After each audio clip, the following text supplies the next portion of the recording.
بابر خان کی رپورٹ کے مطابق چشتیاں کے THQ ہسپتال میں ادویات کا فقدان، دور دراز سے آنے والے مریض اور ان کے لواحقین مہنگے داموں پرائیویٹ ادویات خریدنے پر مجبور، شہری انتہائی پریشان، متعلقہ انتظامیہ بھی ہسپتال میں ادویات کو یقینی بنانے میں مکمل طور پر ناکام، شہریوں کا وزیر اعلیٰ پنجاب، وزیر صحت سمیت تمام تر اعلیٰ حکام سے چشتیاں کے THQ ہسپتال میں ادویات کی فراہمی کو یقینی بنانے کا مطالبہ۔ ایک طرف تو وزیر اعلیٰ پنجاب ہسپتالوں میں ادویات کے ساتھ دیگر سہولیات فراہم کرنے کے حوالے سے کافی متحرک نظر آتے ہیں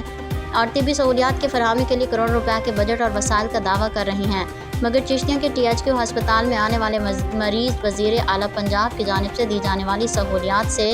محروم، ہسپتال میں ادویات کا فقدان، مریض رول کر رہ گئے، ایمرجنسی کی صورت میں بھی آنے والے مریض ہر قسم کی ادویات سے محروم۔ ہسپتال میں آنے والے مریضوں اور ان کے لواحقین نے وزیر اعلیٰ پنجاب، وزیر صحت سے اور تمام تر حکام سے مطالبہ کیا ہے کہ چشتیاں کے THQ ہسپتال میں ادویات کی فراہمی کو یقینی بنایا جائے تاکہ ہم باہر سے مہنگے داموں پرائیویٹ ادویات خریدنے سے بچ سکیں۔